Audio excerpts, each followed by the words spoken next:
Buenas noches, lamentablemente pido disculpas, no podía ingresar al chat, le pido disculpas por el atraso.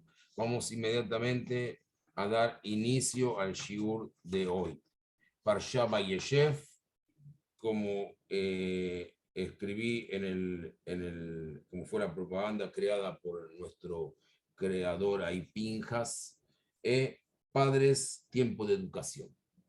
Estamos al inicio de esta perashá y una de las cosas que sucede es que en la porción semanal que está siempre relacionada en la época de Hanukkah, la palabra Hanukkah, para los que mañana van a participar de mi seminario de Hanukkah por la Universidad Hebraica de México, seguramente van a ver un poquito más este contenido. Los que no lo van a poder ver, voy a dar unas pinceladas, pero el plato principal va a ser mañana. Es tiempo de Lejanej, tiempo de inauguración, es tiempo de tiempo de educación y es tiempo de reinauguración. Inaugurar es nuevamente comenzar.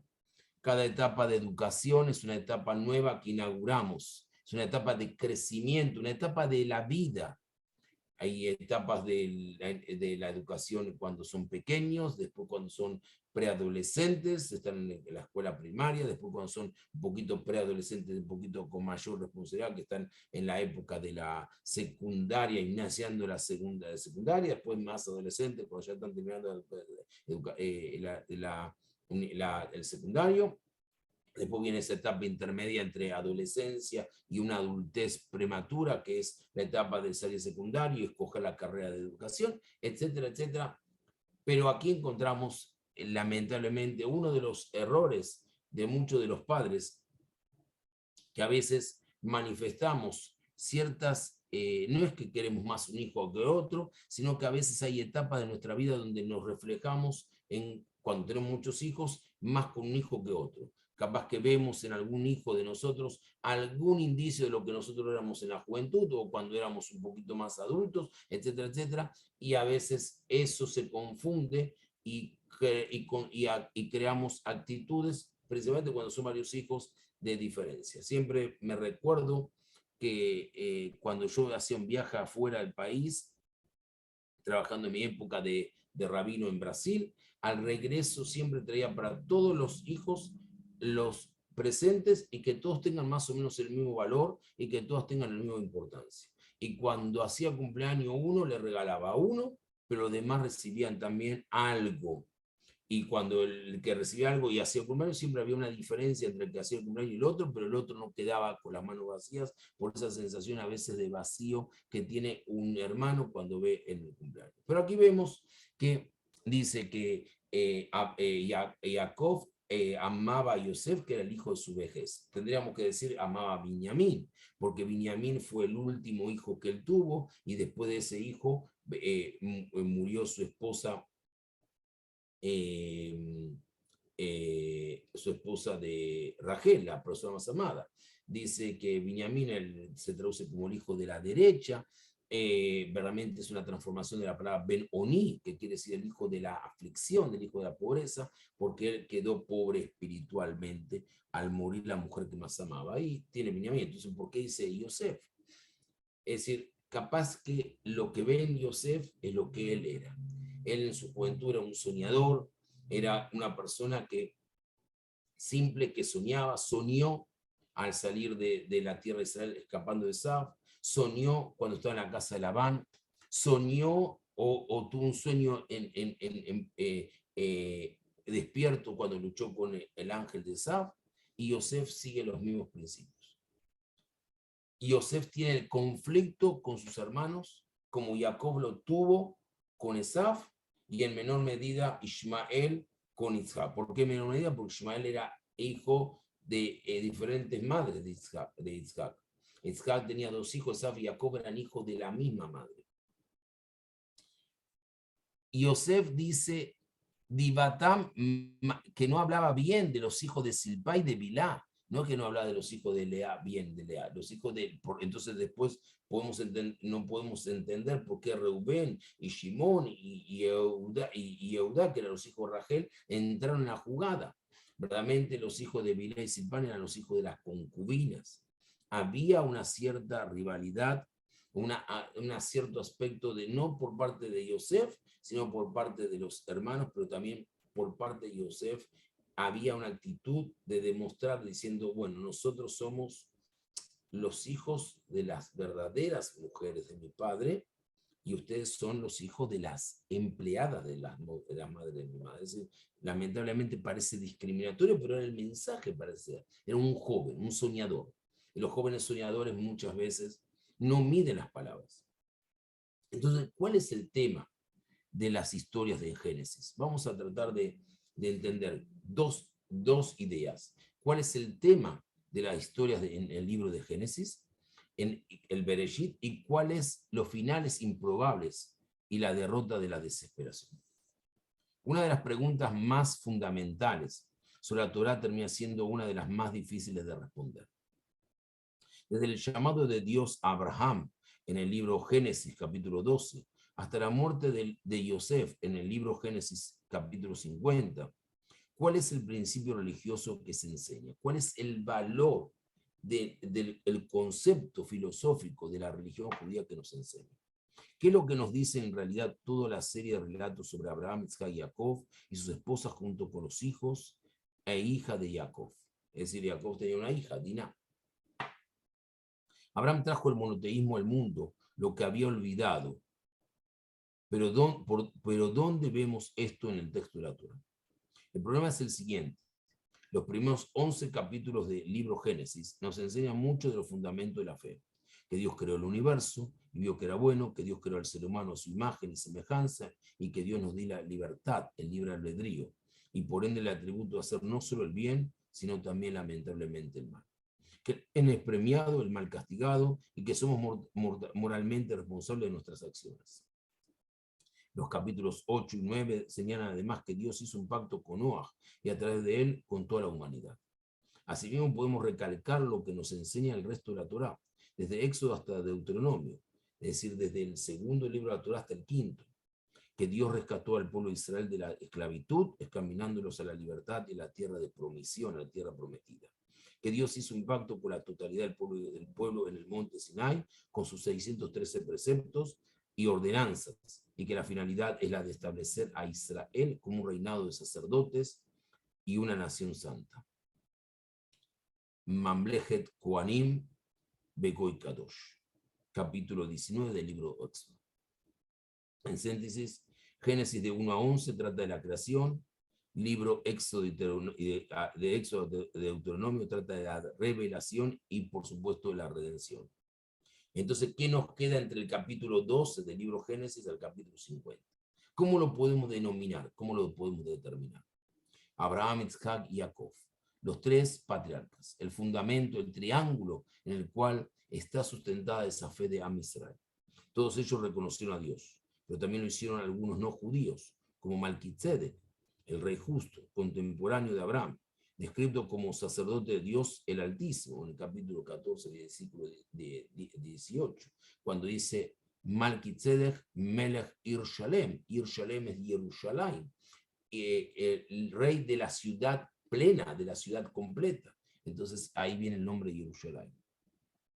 También lo dice el faraón en la época de Yosef, que declaró acerca de él y dice, ¿puede existir una persona que posea el Espíritu de Dios como lo tiene este hombre? En el capítulo 41, versículo 38, después de haber interpretado los sueños, ¿no? O durante la época ya que convivía Yosef en Egipto.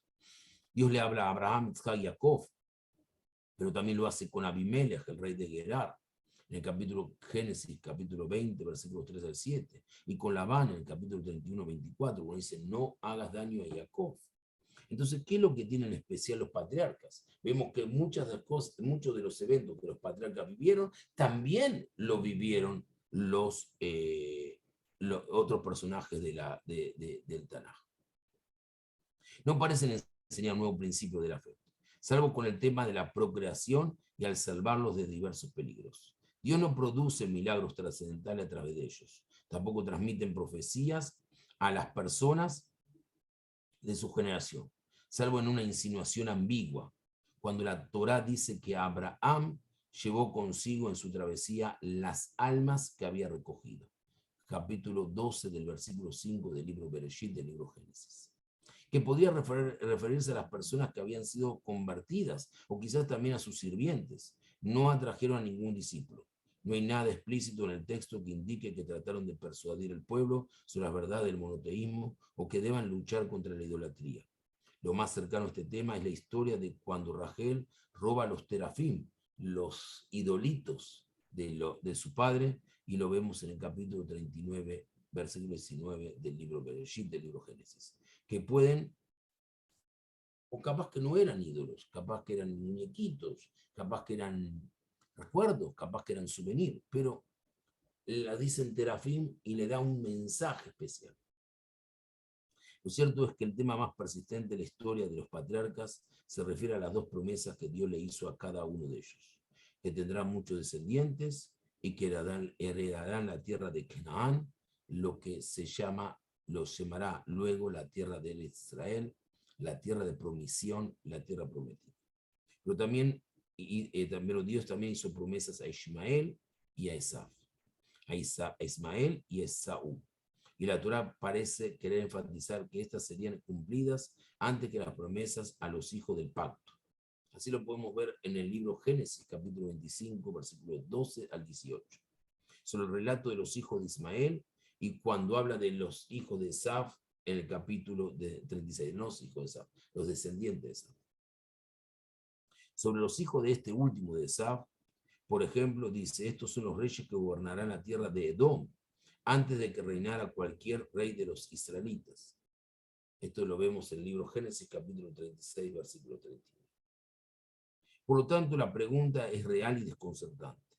¿Qué era lo que tenían de distinto los patriarcas? ¿Qué trajeron al mundo? ¿Qué diferencia hizo el monoteísmo en su época?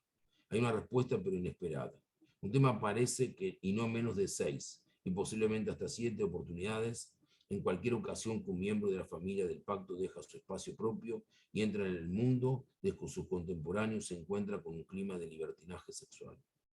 3 veces Abraham, entre el capítulo 2 y capítulo 20 del libro de Génesis, e Isaac, en el capítulo 26, se ven forzados a dejar el hogar debido a la hambruna. 2 veces van a Gerar y en una ocasión Abraham va a Egipto. En los 3 casos, el esposo teme ser asesinado por la intención del rey local de secuestrar a su mujer para su harén. En los 3 casos argumenta que la mujer es en realidad su hermana. En el peor de los casos se trata de una mentira. En el mejor de una mentira parcial. En los 3 casos, el gobernante local, Faraón o Abimelech, que son 2 cargos diferentes, no son nombres. Faraón es el rey, la forma como se denominaba la autoridad real en Egipto. Abimelech es la forma como se denominaba a la autoridad real del pueblo de los Plishtim, de los pueblos de los filisteos que vivían en la zona parecida a la que viven hoy los palestinos.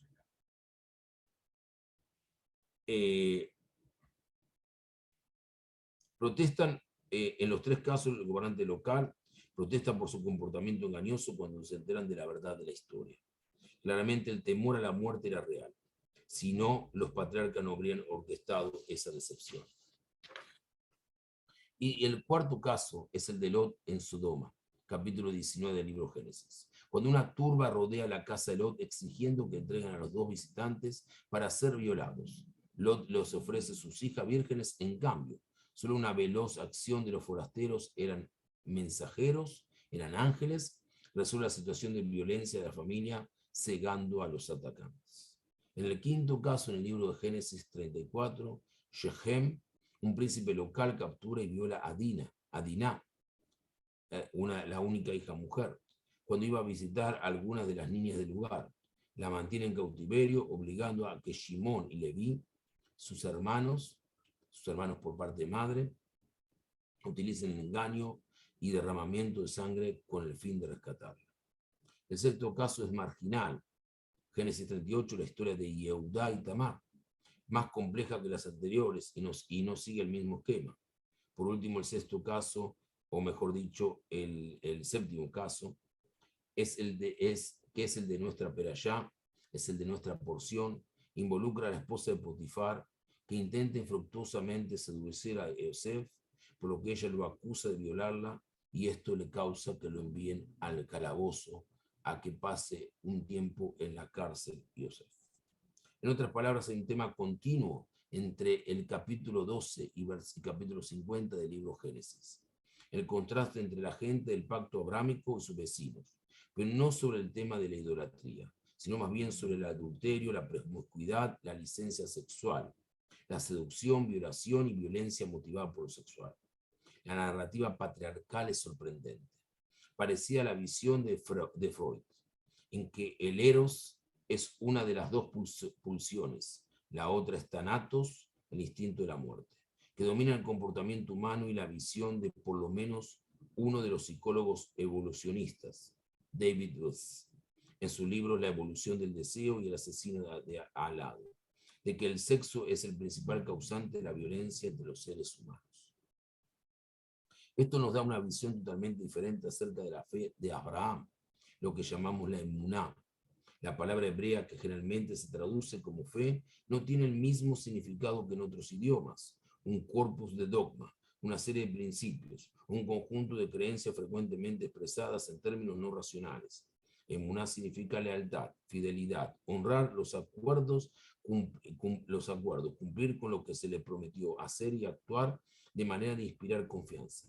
Tiene que ver con las relaciones y primero y principal con el matrimonio. El sexo corresponde, según la Torá, al ámbito del matrimonio. Es el matrimonio en el que más se aproxima a las profundas resonancias del concepto del pacto. Un pacto es un acto de compromiso mutuo entre dos personas, en el que honrando la diferencia y respetando la dignidad del otro, se unen en un lazo de amor para juntar sus destinos y trazar un futuro mancomunadamente. Cuando los profetas quieren tratar el tema de la relación del pacto de Dios y su pueblo, utilizan constantemente la metáfora del matrimonio. El Dios de Abraham es el Dios del amor y de la confianza, que no impone su voluntad por la fuerza ni por la violencia, sino que nos habla suavemente, invitándonos a responder de la misma forma, con amor y confianza. El argumento de Génesis contra la idolatría, aún más impactante por expresarse en forma indirecta a través de una serie de historias y comentarios, es que conduce a un mundo en el cual la combinación del deseo sexual descontrolado, la ausencia de un código moral de autolimitación y el culto al poder conduce eventualmente a la violencia y el abuso. La violencia doméstica y el abuso todavía no existen hoy en día, aún entre los judíos más ultraortodoxos, lo cual es una desgracia y motivo a veces de vergüenza. Contra esto está el testimonio del libro Génesis, de que la fe en Dios significa y exige fidelidad con nuestros cónyuges. La fe, ya sea entre nosotros y Dios, o entre nosotros y nuestros congéneres, es amor, lealtad y la circuncisión del deseo. Lo que nos expresa las historias de los patriarcas y las matriarcas es que la fe no es una proto o una pseudociencia, una explicación de por qué la naturaleza es como es. Es el lenguaje de la relación y la coreografía del amor. Trata sobre la importancia del vínculo moral, especialmente si afecta a nuestras relaciones más íntimas. La sexualidad le importa al judaísmo no por ser puritano, sino porque representa el amor que trae una nueva vida al mundo. Cuando la sociedad pierde la fe, eventualmente pierde la idea misma de la ética sexual. El resultado a largo plazo es la violencia y la explotación del más débil por el más poderoso. Las mujeres sufren, los niños sufren. Y hasta los causantes también sufren. Hay una crisis de confianza en el lugar donde más importa. Así fue en la era de los patriarcas. Lamentablemente así es hoy. El judaísmo como contraste santifica la relación y el amor entre el hombre y la mujer. Y es lo más próximo a lo que podemos llegar para poder comprender el amor de Dios por nosotros. Yo siempre digo y expreso que si lamentablemente las personas no se comportan como se deben comportar, tengan la certeza que si la persona es no respetuosa de los valores, de la palabra, del cumplimiento, es porque se puede observar tranquilamente que en esa persona se puede ver que tampoco va a cumplir con promesas comerciales, con promesas de observancia. Más tarde o más temprano va a mostrar sus uñas, sus actitudes. Generalmente engaña a muchos, a los que verdaderamente confían, a los que dan valor, y eso se traduce en el comportamiento de esa persona en su relación matrimonial. Donde hay fe, hay un matrimonio formado. Donde la fe es superficial, el matrimonio ese no existe. Solamente es una unión de cuerpos hasta que se desgasta esa unión y no tiene mucho más para dar. Pero ¿qué relación tiene esto entonces? Que nosotros hablamos como cuál es el tema de las historias de Génesis, principalmente entre el capítulo 12 y versículo 50, pero no es solamente ahí, porque sabemos que Noah pasa a ser el paladín de mantener la humanidad y no caer en una destrucción total, porque el mundo en la época de Noah estaba totalmente convertido en un patio de amoralidad. También vemos que Lot tiene que salir de una ciudad que es verdaderamente la forma, el sinónimo cuando uno quiere decir que algo es totalmente fuera de los cánones normales de respeto entre las partes, entre los cuerpos, entre los sentimientos, entre hombre y mujer. Y decimos esto es un comportamiento de Sodoma y Gomorra. Hasta hay versiones que cuando queremos decir algunas situaciones de relación sexual decimos sodomistas. Entonces, ese vemos un tema. Entonces, ¿por qué es tan importante entender que esa Parshá Yeshev que está relacionada con Hanukkah? Hanukkah justamente es la lucha de dos contraposiciones. Es la lucha del cuerpo, de lo esbelto, de lo externo, de la cultura corporal que mantienen los griegos frente al judaísmo, que es la cultura de la espiritualidad. La fuerza del judaísmo va de dentro para afuera. No solamente la fuerza que podemos decir física, sino la fuerza de la creencia, de esa fe que va. Le enseñamos a nuestros hijos cuál es el camino. El camino del mundo griego, que hasta los días de hoy vemos que lo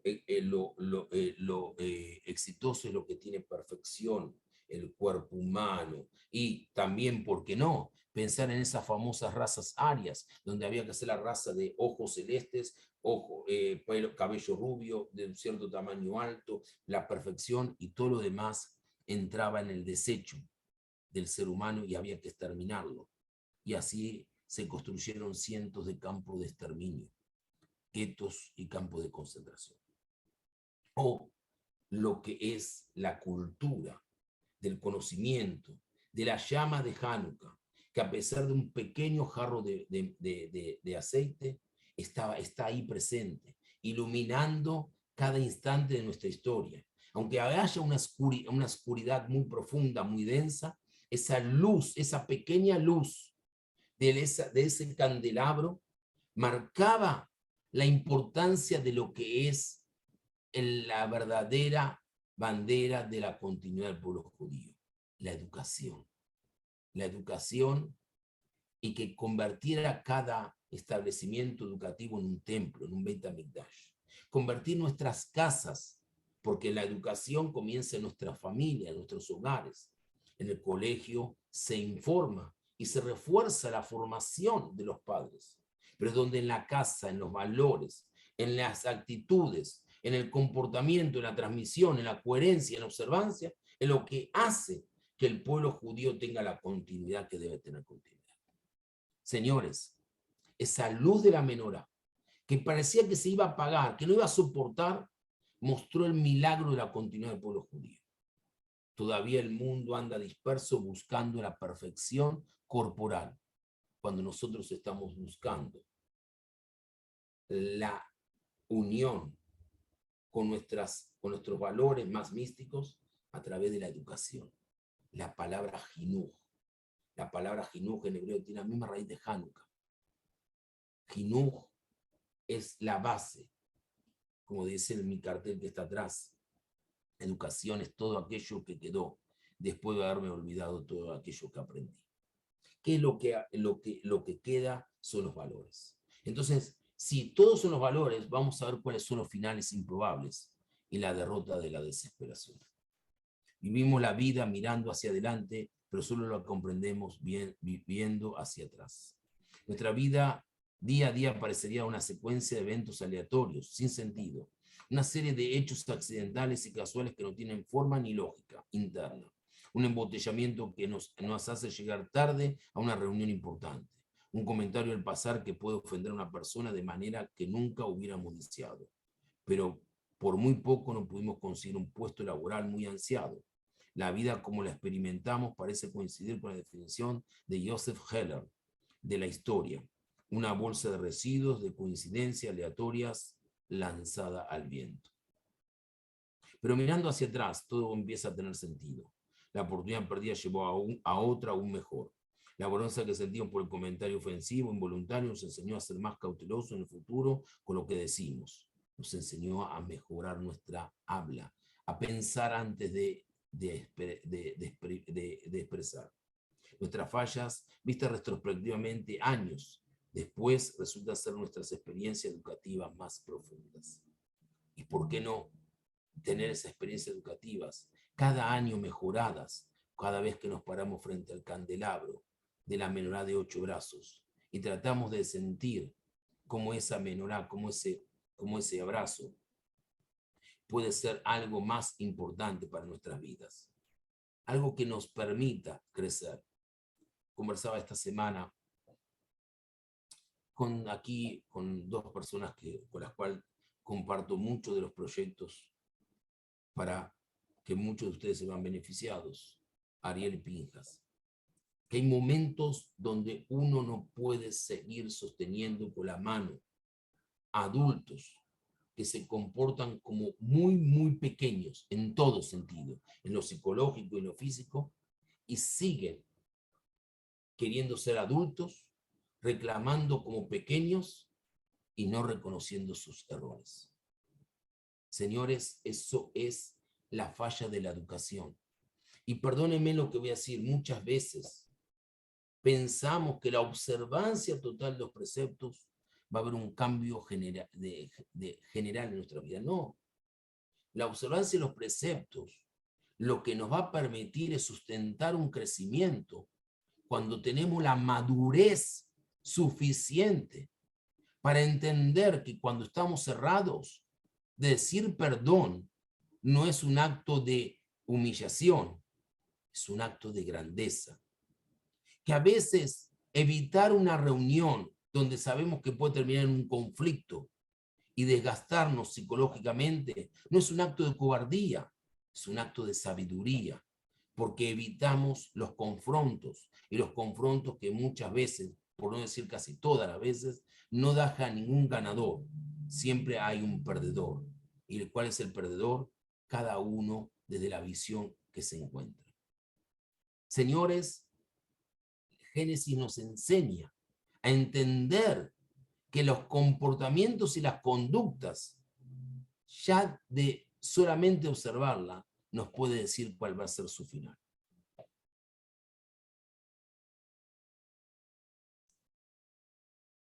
Nuestra visión retrospectiva es siempre más perceptiva que la proyectada. Vivimos de cara al futuro, pero comprendemos la vida solo cuando se transforma en nuestro pasado.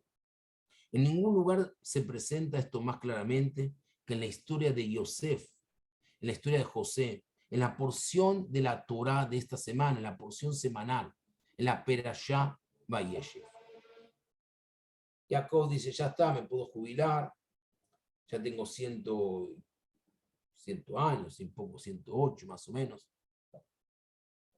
porque si calculamos que 22 años estuvo Yosef en Egipto y llegó Jacob con 130, entonces más o menos tenía 108 años. Voy a disfrutar los nietos, el crecimiento, y comienza ahí una historia. Por eso dice que cuando la Torá habla de que, y Jacob dice, alay, sobre mí, Alay quiere decir el Rayet de Bot, Ain de Esaf, Lamed de Labán y Yud de Yosef. Fueron las tres cosas que sobrevinieron sobre Jacob, y Jacob tuvo que lidiar con cada una de ellas, con las herramientas que él tenía y con la capacidad que un patriarca debe tener. Comienza con una fuerte afirmación, capaz que la más impactante de todas. E Israel amaba a Yosef más que todos sus hermanos, porque era el hijo de la vejez, y le hizo una hermosa túnica bordada. Por rapidez dramática, ese amor y ese obsequio terminó siendo su debacle. Sus hermanos comenzaron y empezaron a odiarlo. Cuando les contó su sueño, lo odiaron aún más. Y cuando fue su segundo sueño, no solamente lo odiaron, sino terminó ofendiendo a su propio padre. Luego, cuando fue a controlar a sus hermanos que pastaban el ganado, primero se confabularon para asesinarlo y eventualmente lo vendieron como esclavo. En ese momento, en ese mismo instante, él también se encontró con un hombre. Ese hombre misterioso que es el mismo hombre que Jacob se encuentra y tiene que luchar. Ese mismo hombre que aparece muchas veces en algún momento de la vida de cada persona, que no sabemos de dónde parte, pero nos puede encaminar a una situación. Señores, ¿ustedes creen que si Yosef no hubiera llegado a Egipto, y si Yosef no hubiera llegado a la cárcel, y si Yosef no hubiera interpretado el sueño del Sara Mashkin, del ministro de los coperos, es decir, del que cuidaba ministro, es una forma, la persona responsable de todo lo que eran los viñedos del faraón? Y si Yosef no se hubiera sido llamado de virrey, y si Yosef no se hubiera casado con Asnat, que era la hija de Diná, así dice, y si Yosef no se hubiera amigado con sus hermanos y hubiera hecho la paz y el shalom, si Yosef no hubiera traído a su padre y no hubieran ido a Goshen, nunca hubiera nacido Moshe, y por lo tanto, capaz que no hubiéramos tenido Torah, y mucho más no hubiéramos tenido la tierra de Israel. Señores, cuando ustedes vean un hecho que parece burdo, o cuando ustedes se paran frente a un lugar y piden una información y le dicen, es por aquí, y ese por aquí lo evita un problema, tengan la certeza que nada es casualidad del pueblo judío. Todo es causa. Capaz que Yosef necesitaba esto para que sus sueños se hagan verídicos, pero también necesitaba que Yosef se haga espectacularmente un líder, porque recordemos que dice la mística, la Kabbalah, que tendremos Mashiach ben Yosef y Mashiach ben David. El Mashiach ben Yosef, el redentor el descendiente de Yosef, tendrá que establecer las luchas contra los enemigos para que pues Mashiach ben David, para que el redentor de David, descendiente de David, pueda establecer la paz en el mundo, en la tierra de Israel y en Am Israel. Al principio, en la casa de Potifar parecía haber sido favorecido por la suerte, pero la esposa de su amo intentó seducirlo, y cuando él se negó a sus avances, ella lo acusó de intentar violarla y lo mandó a la cárcel sin que tuviera posibilidad de probar su inocencia. Parecía haber llegado a su nadir, ya no era posible caer más bajo, pero entonces apareció imprevisiblemente un rayo de esperanza, al interpretar el sueño de un compañero de prisión, que había sido el escanciador del faraón, es decir, el ministro de los coperos. Predijo su liberación y también que iba a volver a ocupar su antiguo puesto. Cuando esto sucedió, Yosef le pidió una sola cosa: acuérdate de mí cuando todo vaya bien contigo, y te pido que tenga la bondad de mencionarme ante el faraón, para que me pueda sacar de este lugar. Porque fui llevado por la fuerza de la tierra de los hebreos, y no he hecho nada para merecer estar en este pozo. Y aquí dice el Midrash que él se quedó 2 años más, porque confió más en el ministro copero que en el Borolá. A veces nos pone Dios en un lugar, pensamos que es lo peor que nos puede pasar, pero nos está salvando de algo mucho mejor. Mejor dicho, nos está dando algo mejor. La última línea de la perashá, de la porción, narra uno de los golpes más crueles del destino en toda la Torá. El jefe de los escanciadores no recordó a Yosef. Se olvidó de él. Aparentemente la única posibilidad de salir en libertad se había fumado. Yosef, el hijo amado, con su magnífica túnica, se transformó en Yosef prisionero, desprovisto de toda esperanza. Esto es lo más parecido posible de la Torá a la tragedia griega. Es el relato de la arrogancia de Yosef que condujo paso a paso a su caída. Todo lo bueno que le ocurre termina siendo un preludio a su nuevo inesperado infortunio. Y esto es un mensaje para esos arrogantes y esas personas soberbias que piensan que tienen el control de todo. Y en un abrir y cerrar de ojos, así, como si nada fuera planificado. Un día entra a la puerta de su escritorio y ya no es más el gerente. Un día entra a la puerta de tal lugar y ya no es más el director comunitario o el rabino o el profesor o el director del colegio. En abrir y cerrar de ojos. Porque no, aquel que tiene soberbia se acuerda de Dios solamente de vez en cuando. Él piensa que por él pasa todo. Señores, están equivocados. Somos mensajeros y venimos a cumplir funciones y hacer lo mejor de nuestras vidas, crecer. Y en ese crecimiento beneficiamos a los que nos rodean y nos beneficiamos. Pero que no nos pueda eso permitir subirnos a la escalera, no a la escalera de Jacob del sueño, a la escalera de mirar a todos de arriba para abajo. A esa escalera de pensar que yo lo sé todo y no tengo que, ¿por qué tengo que escuchar rabino? ¿Qué me va a enseñar a mí el rabino? Yo aprendí todo, yo sé todo. Muchas veces lo veo eso en los Baal Teshuvá, en los retornantes. A veces los veo lamentablemente en aquellos que abrazan el judaísmo. En muchas personas lo veo, que parece ser que de un día para el otro, cuando ya están ahí, piensan que el ropaje y las grandes vestimentas los convierten en reyes. No, señores, siguen siendo seres humanos que tienen que pensar y observarse, que cada día tiene que ser algo mejor, que cada día tienen que crecer en su espiritualidad, en sus enseñanzas, en sus conductas, en su alegría, en su forma de conducirse, en su forma de hablar, en su forma de abrazar, en extender la mano, en ayudar a todos. Esa es la realidad. Esa es la forma de mostrar que nosotros observamos a Dios. Ser tementes de Él y mostrar ese temor, no como miedo, sino ayudando al prójimo con el respeto que el prójimo merece, porque todos somos criaturas de Dios.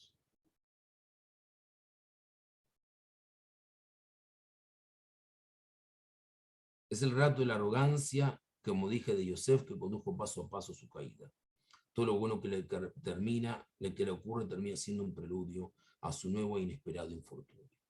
Pero apenas 2 años más tarde descubrimos al comienzo de la perashá de la semana entrante, que va a ser Miketz, que todos estos hechos han estado conduciendo a Yosef a la más suprema elevación.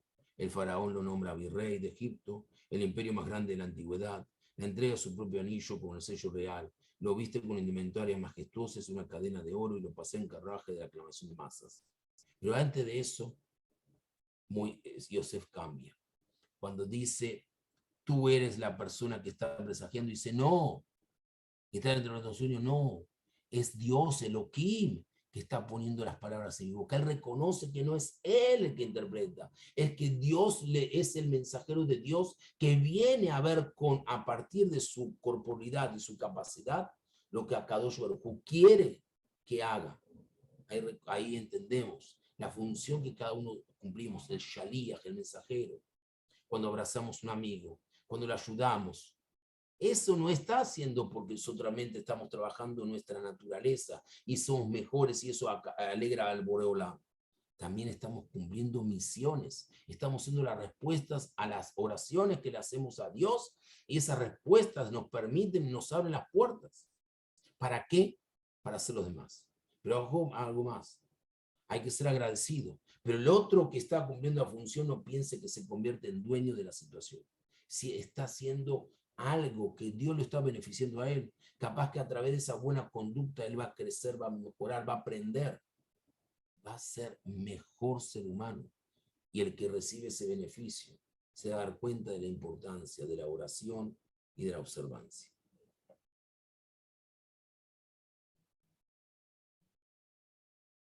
Lo pasé en carruajes ante la aclamación de las masas. Con tan solo 30 años se ha convertido en el segundo personaje más poderoso del mundo. Del pozo más profundo se elevó a alturas de vértigo.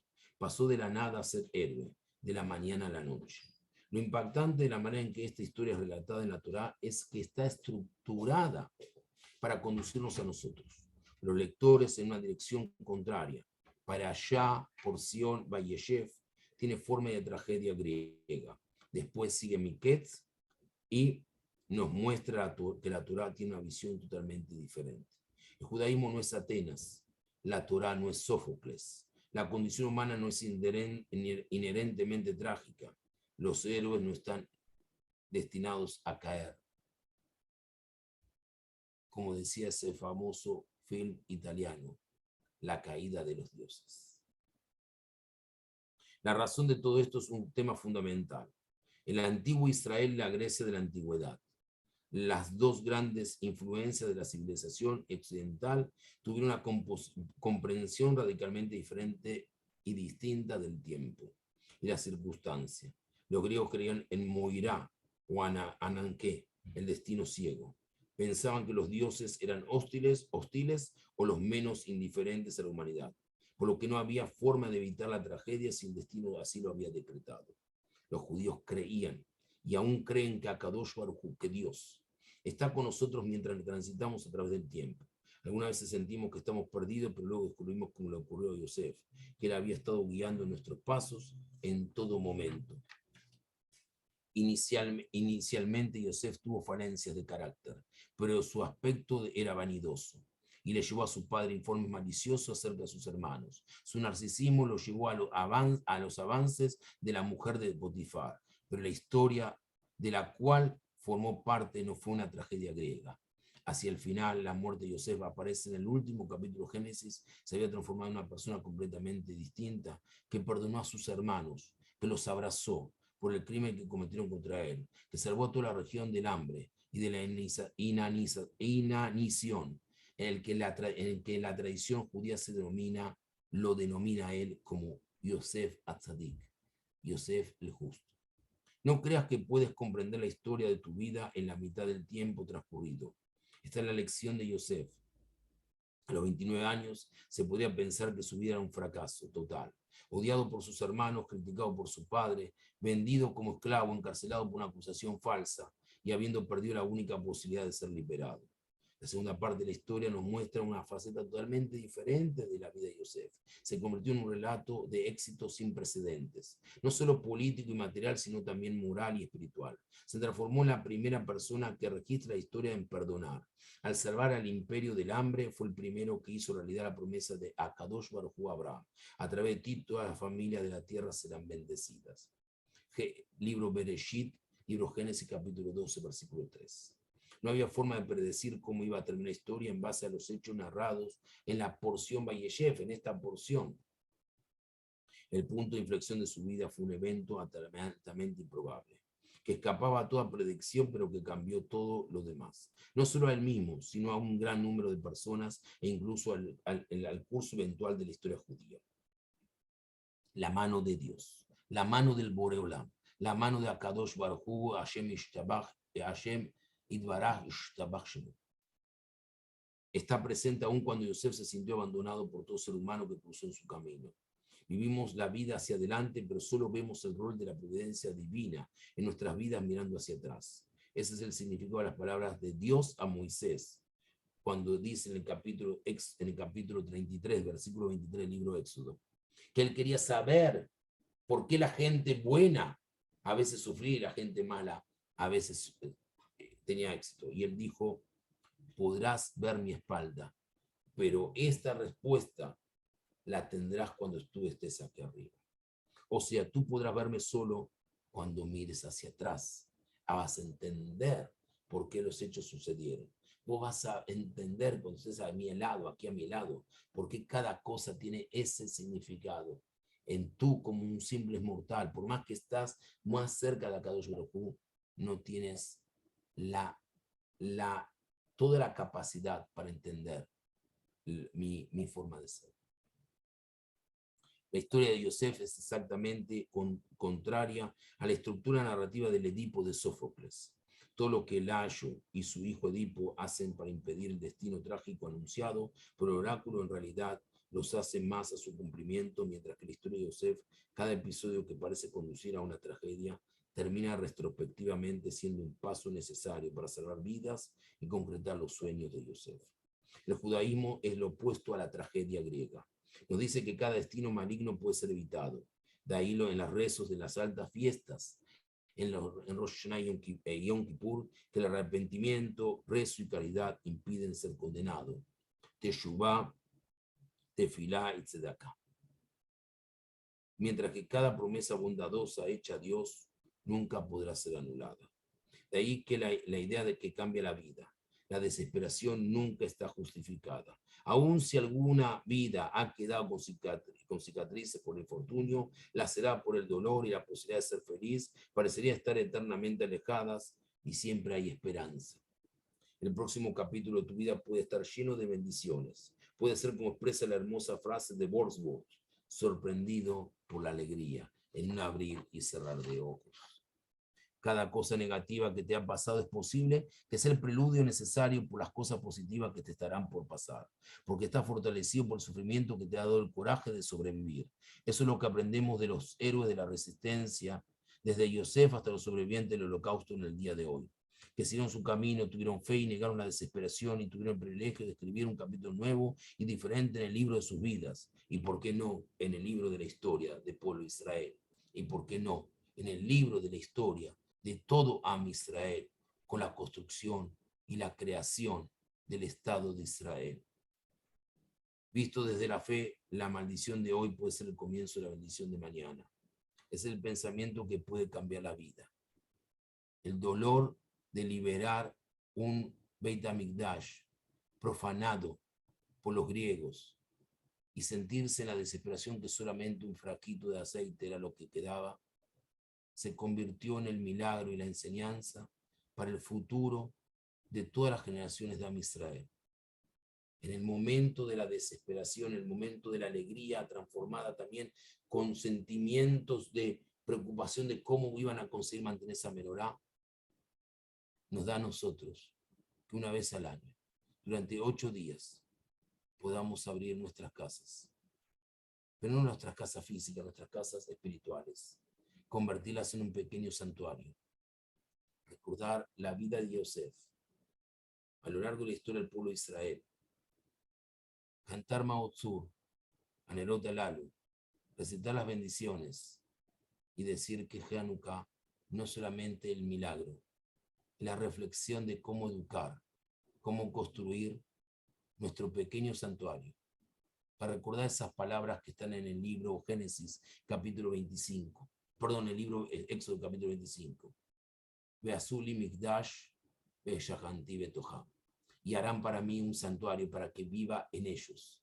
El santuario es justamente singular, pero vivir en ellos, morar en ellos es plural, porque cada uno de nosotros debe construir un santuario y en cada uno de nosotros vive Dios. La pregunta, la respuesta parecería como algo biunívoco en la dialéctica del pensamiento del Rebbe Menachem Mendel Cox, cuando le dijo a sus alumnos, ¿dónde está Dios? Y él le dijeron, en todos los lugares, contestaron sus alumnos. Rabbi Menachem Mendel Cox los miró, movió la cabeza en forma negativa y dijo, no, Dios está donde ustedes lo dejen entrar.